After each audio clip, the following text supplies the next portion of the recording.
suis béni ce matin. Amen. C'est beau de rendre un culte à Dieu. C'est beau d'adorer Dieu. Je pense que ce matin, on va essayer de partager une pensée. Vous savez, moi je n'ai pas un grand message, mais j'espère au mot de Dieu. Amen. J'espère vraiment que le Seigneur va nous bénir ce matin à travers le message de la parole de Dieu et que chacun d'entre nous, nous puissions sortir de ce chapiteau avec un mot, une parole, et que cette parole puisse nous permettre de nous faire avancer, car c'est le but de la parole de Dieu. La parole de Dieu est là pour nous conseiller, pour nous pousser, pour nous diriger. Alléluia, que Dieu soit béni. Je remercie les anciens et tous les frères de la confiance que vous faites de pouvoir amener la parole de Dieu et d'être là, surtout ensemble, en bonne compagnie. Alléluia. Amen. Comme a dit les frères qui étaient avant moi, on est unis en Jésus. Gloire à Dieu. Ce n'est pas une dénomination différente qui nous sépare. Ce n'est pas d'être dans un local différent. Ce qui nous unit à nous, c'est ça. Amen. Vous comprenez? Amen. S'il n'y a pas ça, si on n'est pas dans la même... Si on ne se centralise pas dans la parole de Dieu, mais on sera peut-être ensemble de corps, mais séparés de cœur. Mais tant qu'il y a ça, Amen. tant qu'il y a ça, c'est le point central de notre vie. Et je ne parle pas d'une connaissance théologique de la Bible. Parce qu'on ne parle pas de la Bible, on parle de Dieu. Et la parole de Dieu nous projette le sentiment et le caractère de Jésus. Et nous devons absorber cette parole ce matin pour lui ressembler plus. Vous comprenez? Et on va essayer ce matin, alors je vais essayer de mettre ça par là. On va essayer ce matin, avec la grâce de Dieu, de partager une pensée. Et nous allons parler de la perte d'identité en Dieu. Mais avant cela, nous allons prier ensemble une fois de plus. J'aimerais qu'on puisse prier ensemble. Et je vais demander que, gloire à Dieu.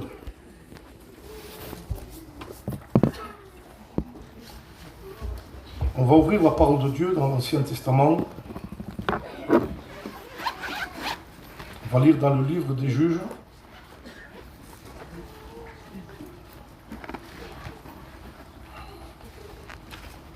Chapitre 2.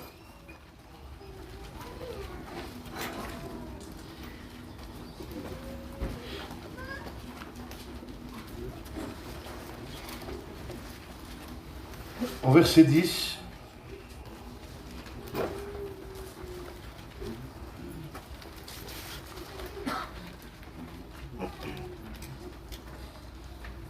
Et il se leva une génération qui ne connaissait pas Dieu, ni les œuvres qu'il avait accomplies pour Israël.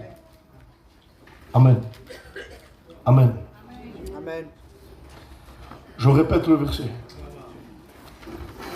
Et il se leva une génération qui ne connaissait pas Dieu, ni les œuvres qu'il avait accomplies. Le chapitre 2 du livre des Juges nous résume 400 ans de l'histoire d'Israël. Le livre des Juges, en hébreu, c'est Shoftim. Et le mot Shoftim veut dire celui que Dieu a choisi pour délivrer le peuple. Le mot Shoftim, en hébreu, veut dire celui que Dieu a choisi pour délivrer le peuple. Le mot Shoftim, le titre du livre, est un titre qui est séduisant. Celui que Dieu choisit pour bénir le peuple. C'est un titre qui est satisfaisant et tout le monde voudrait porter ce titre. Être l'homme que Dieu choisit pour délivrer un peuple, pour bénir un peuple et pour diriger un peuple. Le titre est beau. Mais le contenu du livre est une autre chose.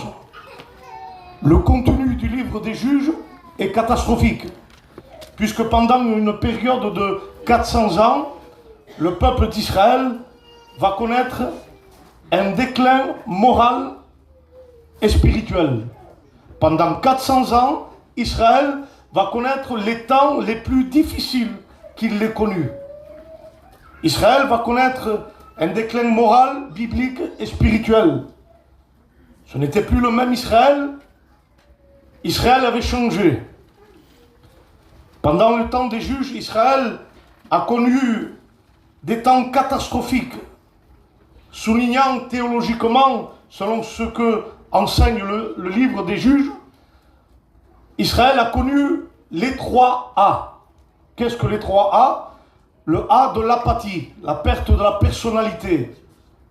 Le A de l'anarchie. L'anarchie veut dire absence d'autorité de Dieu. Et le 3e A, le A de l'apostasie. Israël avait perdu sa personnalité. Israël vivait en anarchie, en absence d'autorité de Dieu. Et la Bible dit pendant 3 fois, au chapitre 17, au chapitre 18 et au chapitre 21, que chacun faisait ce qu'il voulait. Parce que Dieu ne régnait plus. Et quand la Bible dit quelque chose 3 fois, c'est que la chose est irrévocable. La Bible dit que dans le ciel, les anges disent Saint, Saint, Saint est l'Éternel. 3 fois pour exprimer que Dieu irrévocablement est saint. Lorsque Jésus se présente devant Pilate, à 3 fois Pilate va dire cet homme n'a rien fait de mal. Irrévocablement, Jésus était innocent. Lorsque la Bible dit quelque chose 3 fois, c'est que la chose est irrévocable. Et si la Bible dit dans le livre des juges qu'Israël faisait ce qu'il voulait, c'était irrévocable. Ils avaient vraiment négligé l'autorité de Dieu. Déclin moral, déclin spirituel, déclin biblique. Israël avait perdu son identité. Israël a connu le A de l'apathie, de l'apostasie, c'est-à-dire qu'ils avaient délaissé Dieu, délaissé la foi, abandonné Dieu. Ils ont connu, sur la période de 400 ans, 7 apostasies. En 400 ans, Israël a connu 7 apostasies. Parce que la Bible dit que lorsque Israël était sorti du désert, pour rentrer dans la terre promise, Dieu leur a dit, il y aura dans cette terre que je vous promets 7 nations qui sont des nations païennes, nations de Canaan, les Jébusiens, les Amoréens, les Hittites, les Pérésiens, les Girgashites et les Hivites. 7 nations qui attendaient Israël de pied ferme. 7 nations païennes qui vivaient selon l'idolâtrie de ce temps. 7 nations qui ne voulaient pas de Dieu. Et Dieu leur dit, lorsque vous rentrerez dans ce lieu, les 7 nations qui sont ici, 7 nations païennes, devront être exterminées. Mais Israël est rentré avec une promesse dans la terre promise. La promesse, c'était la parole de Dieu. Et pourtant, la Bible dit au chapitre 2 qu'Israël se sont soumis à ces nations. Et chaque nation a apporté à Israël une apostasie. Donc 7 nations, 7 apostasies. Parce qu'Israël n'obéissait pas à Dieu. Israël avait la promesse. Mais la promesse de Dieu était conditionnelle, peuple de Dieu. Tu rentreras dans le pays que je t'ai donné et tu extermineras ces nations. Cette nation qui était plus grande et plus forte qu'Israël. Dit de la bouche de Dieu, ces 7 nations seront plus fortes et plus puissantes que toi et plus nombreuses que toi. Mais Israël avait quelque chose pour gagner. C'était de garder la parole. Amen.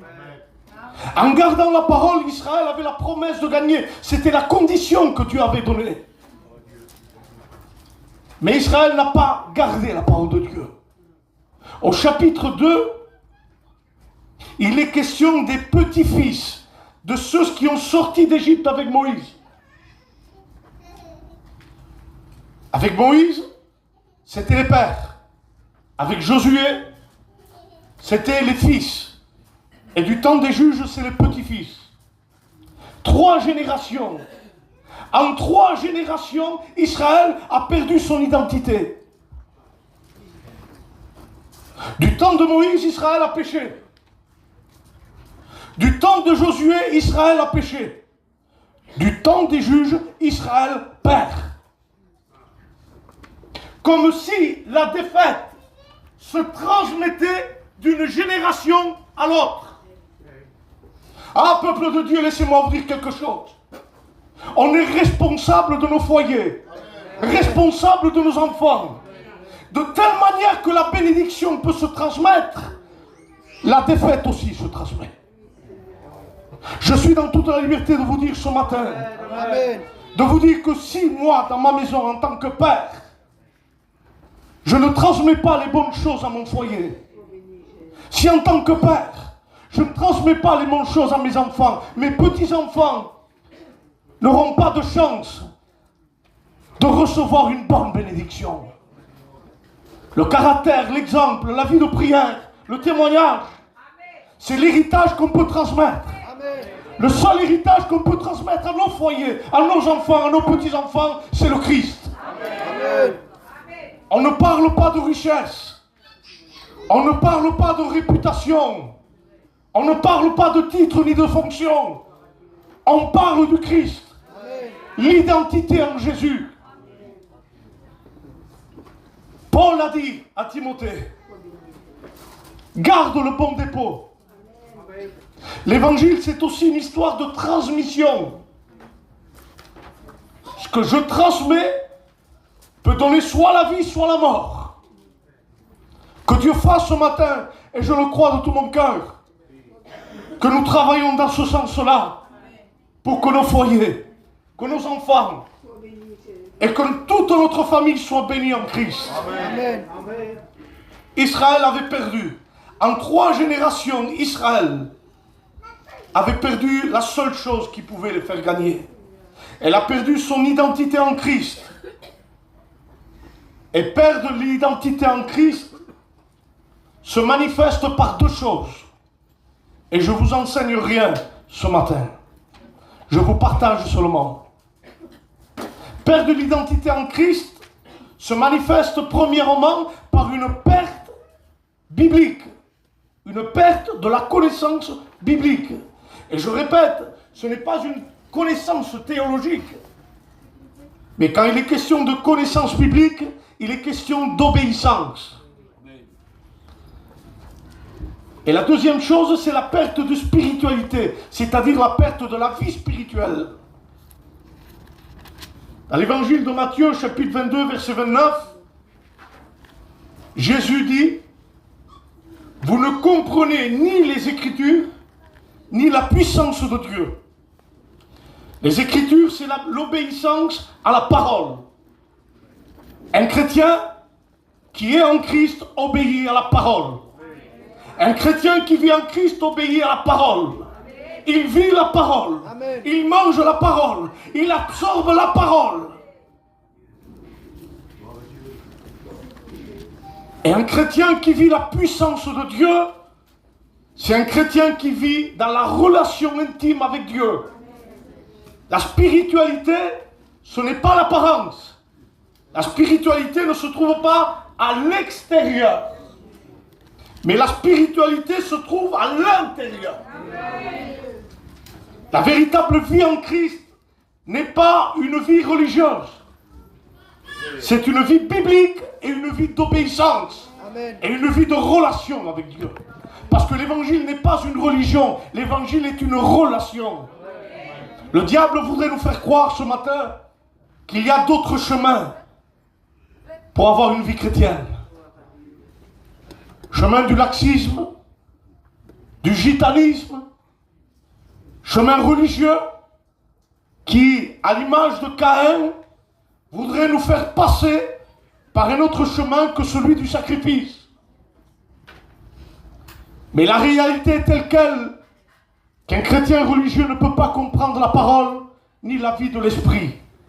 Car la véritable relation avec Dieu se caractérise par ces 2 choses, parole et esprit. Parole et esprit. Israël avait négligé la parole. Pourtant, Josué leur a dit.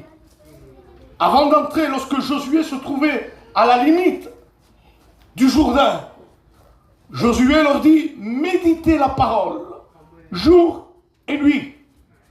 Le mot méditer, en hébreu, c'est le même mot que ruminer. Vous savez ce que le mot ruminer veut dire? Il y a des animaux, excusez-moi du mot, qui, lorsqu'ils mangent, ils mâchent la nourriture et ils essayent d'avaler. Mais lorsque la nourriture ne passe pas, ça bloque, ils n'arrivent pas à avaler, alors ils font remonter la nourriture et la remâchent à nouveau jusqu'à ce que ça passe. Amen. Et dans ce texte de Josué, le mot méditer veut dire la même chose que ruminer. En disant en quelque sorte, prenez la parole, prenez-la, méditez-la, faites-la descendre dans votre cœur.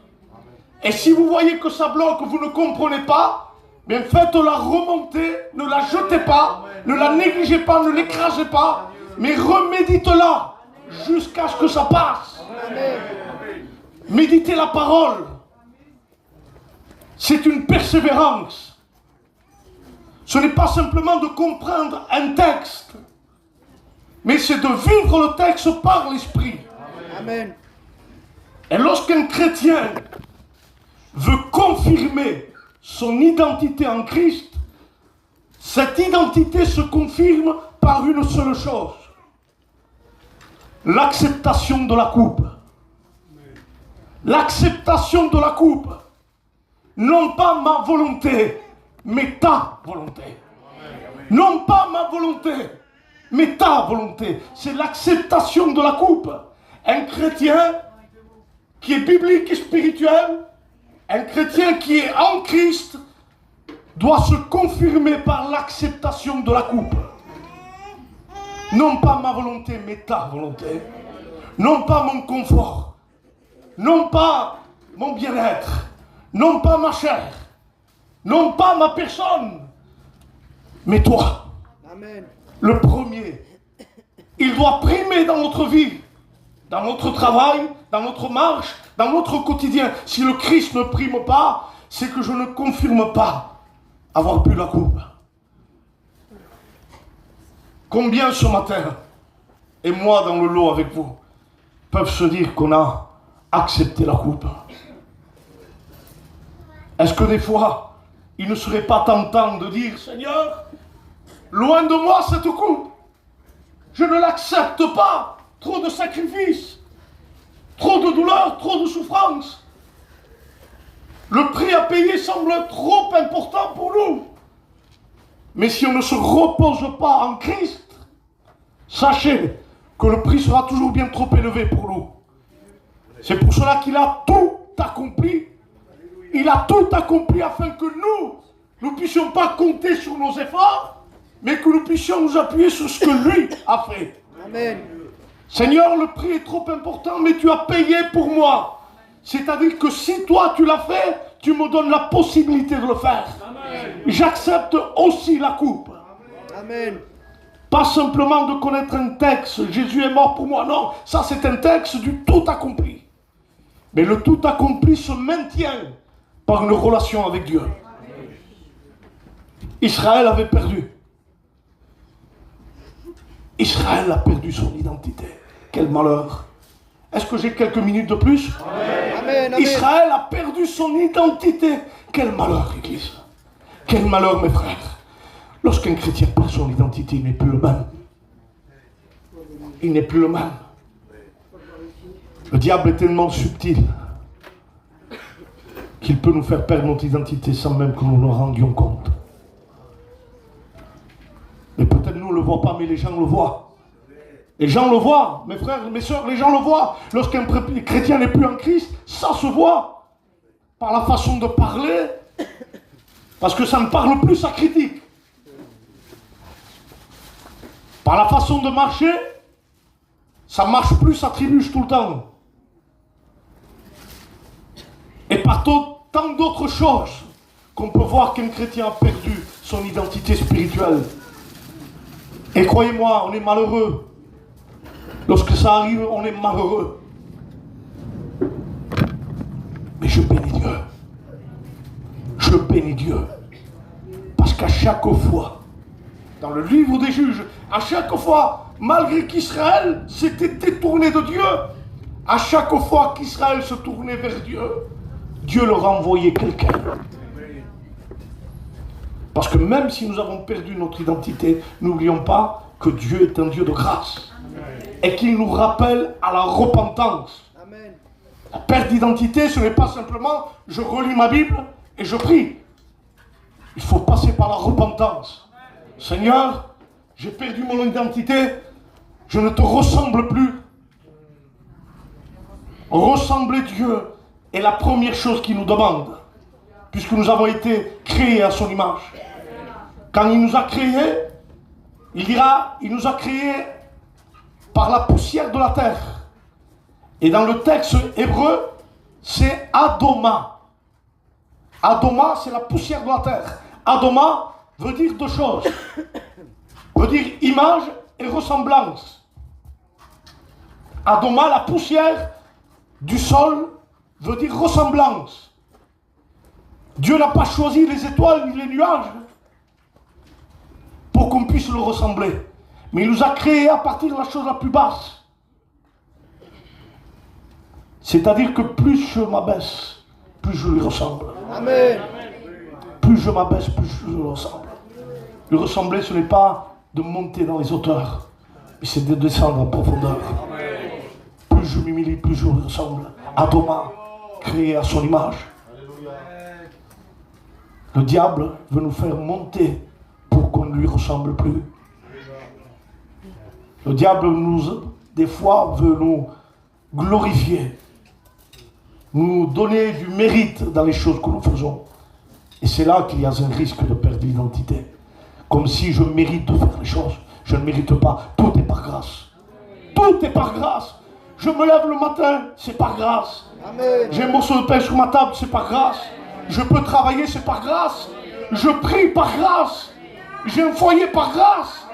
Je prêche par grâce. Je ne mérite rien du tout. Rien. Tout est par grâce. Et il faut savoir revenir à cette grâce. Je me repens, Seigneur. Même si j'ai tombé, je suis péché, je me repens. Je veux revenir en toi. Revenir en Jésus. Amen. Revenir en la seule personne qui me fait du bien. Excusez-moi, ce n'est pas 4 murs de l'église qui me font du bien à moi. Ce n'est pas un séminaire, même s'il le faut. Ce n'est pas une mission, ce n'est pas un chapiteau qui me fait du bien. Béni soit Dieu pour toutes ces choses. Hein.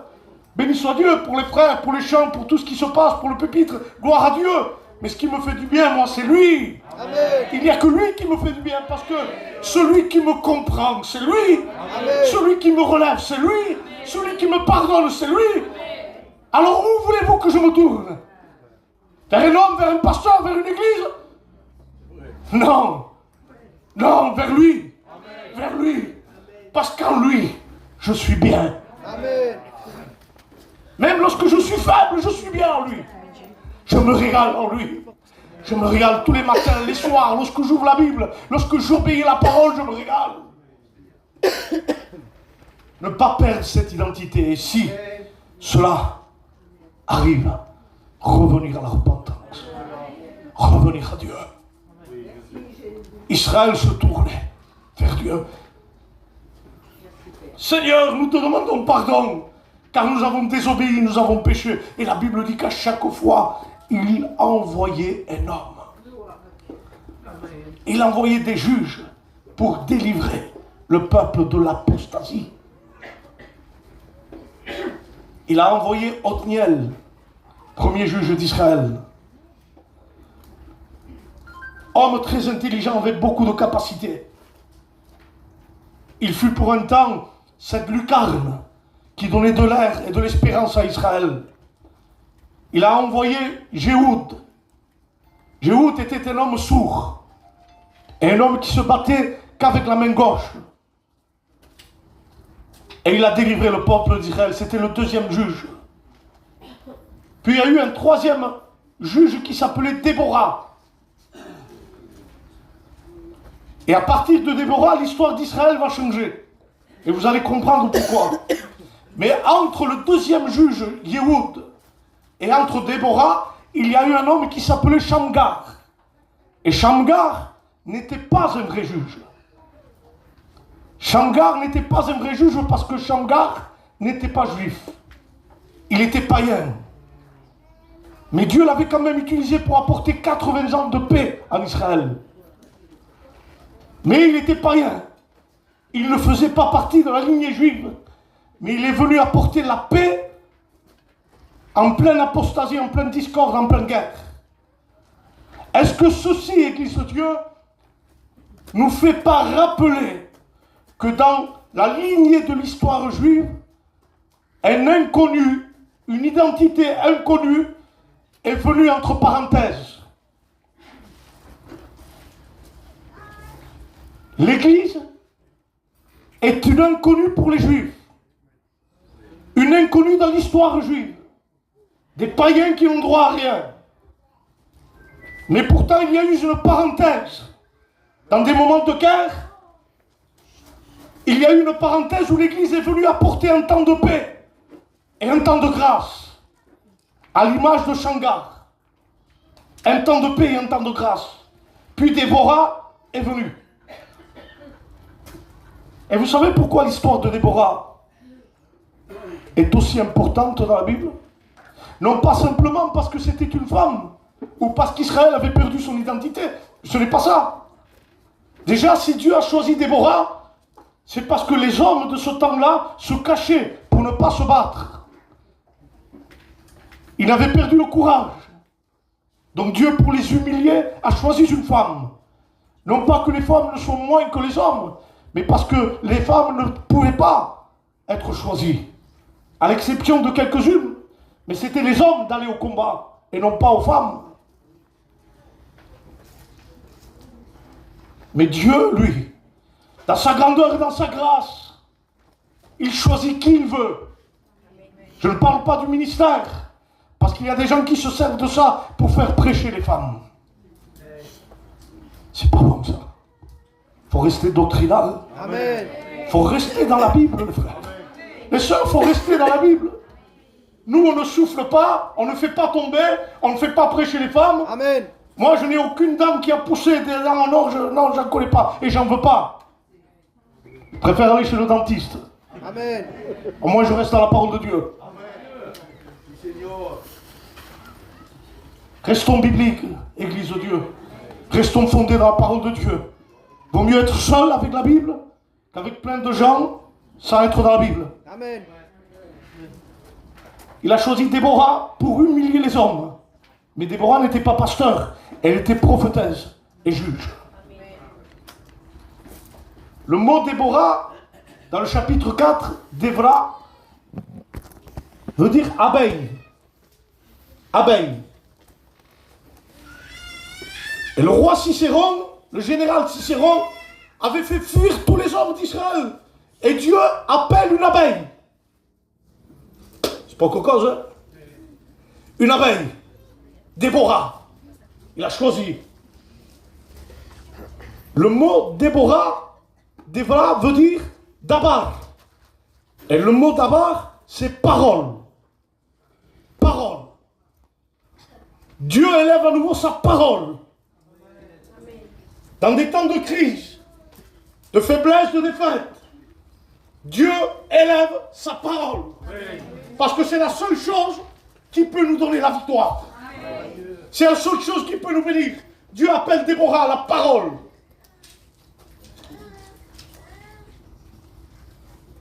Et pour retrouver l'identité d'Israël, il y a eu deux facteurs.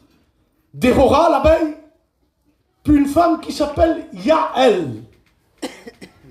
Et cette femme, Yaël, a reçu le général Cicéron, celui qui opprimait Israël.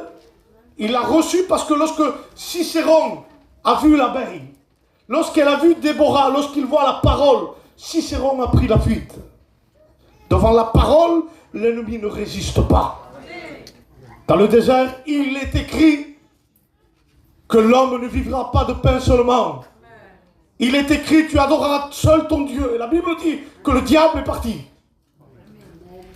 Seule chose qui chasse l'ennemi, c'est la parole. Amen. L'autorité divine de la parole.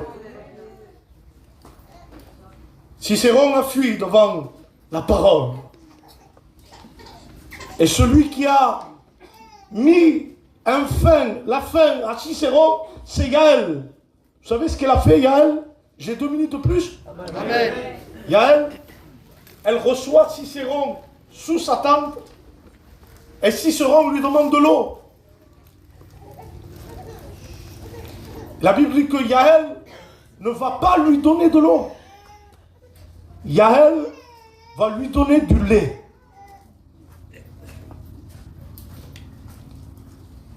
Le lait, c'est Shalab. Et Shalab veut dire une action de puissance.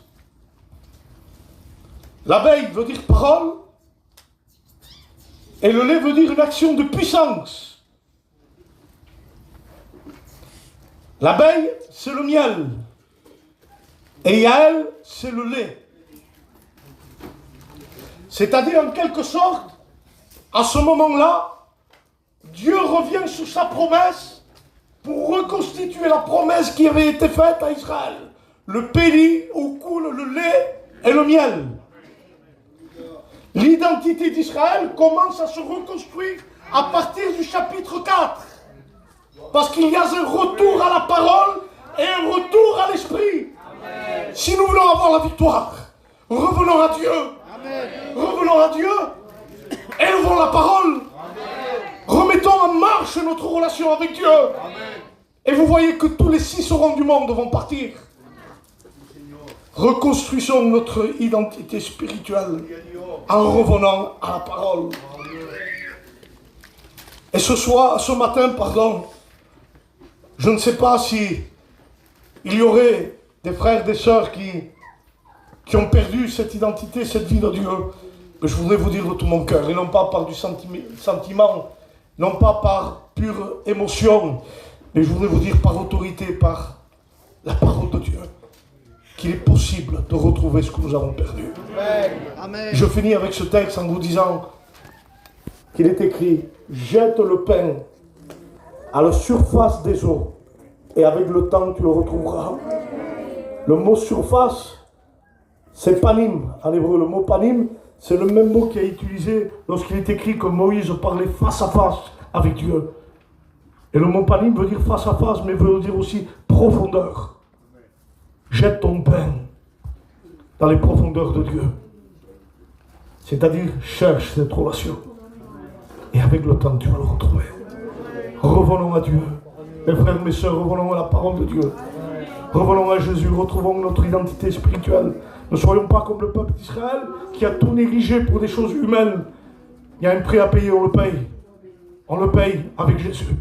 Et non pas tout seul. Je n'irai pas plus loin ce matin. Mais je voudrais simplement vous dire que si dans votre cœur, vous avez besoin de revenir à Dieu, gardez cette parole dans votre cœur. Israël s'était détourné, mais il a pu revenir. Il a pu revenir par la grâce de Dieu. Reconstruis ton identité avec Jésus. Tes moments d'intimité, ces moments qui te faisaient du bien, ces moments qui te gardaient du péché, ces moments qui te gardaient de toutes ces choses, ces moments qui te préservaient dans la joie, dans la paix, parce que lorsqu'on est avec Jésus, même si tout va mal, on est heureux. Amen. On est bien avec Jésus. On est bien avec Dieu. Même lorsque tout va mal, quand lui est là, tout va bien. Même dans les hôpitaux, si lui est là, ça va. Même dans les moments les plus pénibles qu'un homme et une femme puissent rencontrer, si Jésus est là, tout va bien. Tant que lui est là, tout va bien, l'Église. Ne perdons pas cette communion. Revenons à Jésus. Demandons un examen à Dieu ce soir, ce matin, en disant, Seigneur, si peut-être je me suis écarté de toi, bien, montre-moi-le par ton esprit. Permets-moi de faire un examen dans mon cœur, de m'examiner. Si réellement je suis loin de toi, s'il faut que je revienne, si j'ai des choses à me faire pardonner, bien je te demande pardon. Je te confesse de tout mon cœur. Vous savez, la confession, elle ne se fait pas par la bouche, elle se fait dans le cœur. Et il faut que je le regarde. Tant que je ne le regarde pas, je ne me verrai pas. Comprenez? Dans le chapitre 6 d'Ésaïe, Ésaïe voit la gloire de Dieu. Et la seule réaction qu'il a, c'est de crier « Aïe !» Un cri de douleur « Aïe !» Parce que le voyant lui permet de se voir ce qu'il est. Si je le vois dans sa grandeur, dans son amour, dans sa sainteté, dans sa pureté, dans sa divinité, alors je verrai que je ne suis rien du tout et que j'ai besoin de revenir. Alors ce matin, revenons à Dieu. Amen. On couvre nos fronts, on ferme nos yeux, on ouvre notre cœur.